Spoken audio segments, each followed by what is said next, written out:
नमस्कार सभी को। हम पढ़ रहे हैं पतंजलि योग सूत्र और पतंजलि योग सूत्र में पढ़ रहे हैं क्लेश।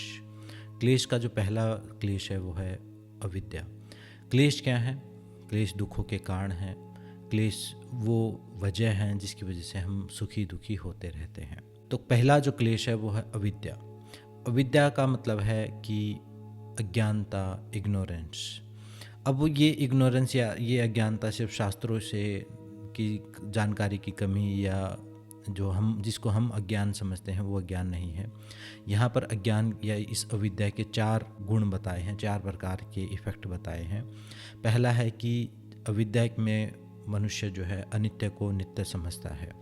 मतलब जो चीज़ें परमानेंट रहनी ही नहीं है उनको परमानेंट समझना शुरू हो जाता है, चाहे वो धन हो, चाहे वो शरीर हो, चाहे वो कोई संबंध हो या कोई भी चीज़।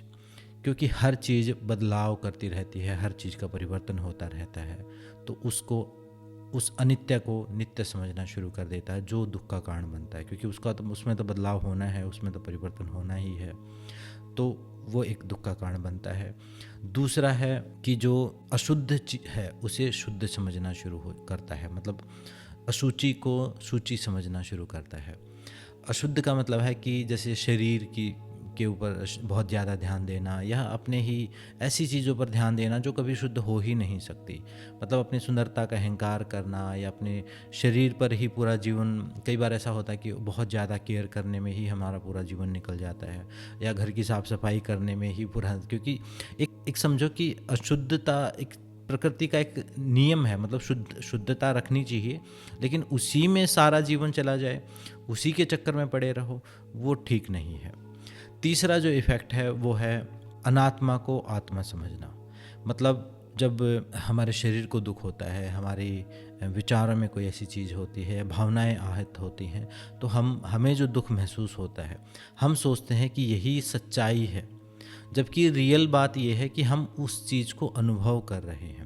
अविद्या के कारण वो हमें सच महसूस होता है, सच हमें लगता है कि वो दुख हमें ही हुआ है, वो पीड़ा हमारे शरीर को पीड़ा हुई है, तो हमें लगता है कि वो पीड़ा हमें ही हुई है।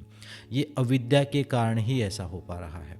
हमारी भावनाएं आहत होती हैं या फिर विचारों में कोई परिवर्तन ऐसा होता है जो हमारे अकॉर्डिंग कोई चीज़ नहीं हो रही, तो वो भी दुख का कारण बनता है। और हमें लगता है क्योंकि हम अपने आप को उसके साथ अटैच समझ रहे हैं, हम खुद का अस्तित्व उसी विचारों से ही समझ रहे हैं, भावनाओं से ही समझ रहे हैं, शरीर से ही समझ रहे हैं, तो अनात्मा को आत्मा समझते हैं। और अविद्या का चौथा इफेक्ट है दुख देने वाली चीज़ों को में सुख को खोजना। मतलब इंद्रियों के जितने भी सुख हैं, जिनको हम सुख समझते हैं, सही मायने में अगर आप बहुत गहराई से उनको एनालाइज करोगे तो कहीं ना कहीं दुख का कारण बनते हैं। मान लो आपको अपना पसंदीदा भोजन है, अपने पसंदीदा काम, जो आपको सुख देने वाले अनुभव होते हैं, वो परमानेंट सुख ना दे के वो टेम्परेरी सुख देते हैं, और वो सुख जब जाता है तो बहुत बड़ा दुख छोड़ के जाता है। उस सुख के साथ दुख जुड़ा हुआ है। या फिर किसी और मायने में हम कहीं ना कहीं उस टेम्परेरी सुख को ही असली सुख समझ लेते हैं, जिसकी वजह से जो रियल सुख है, जो असली आनंद है, उसको हम खोजना बंद कर देते हैं, उसकी खोज हम कभी करते ही नहीं। तो ये 4 प्रकार के जो इफ़ेक्ट हैं ये अविद्या की वजह से होते हैं। और जैसे जैसे ध्यान साधना के द्वारा ज्ञान का प्रकाश होता है, अविद्या का नाश होता है, तो अपने शरीर का असली स्वरूप समझ में आना शुरू हो जाता है, अपनी भावनाओं का, विचारों का असली स्वरूप समझ में आता है, प्रकृति के नियमों का असली स्वरूप समझ में आता है, धन का, रिश्ते नातों का असली स्वरूप समझ में आता है। और वो गहन दृष्टि से ही समझ में आ सकता है। और वो बुद्धि में वो समझने का प्रकाश जो है, अभी उतनी शक्ति हमारी बुद्धि में नहीं है। वो शक्ति कब होगी?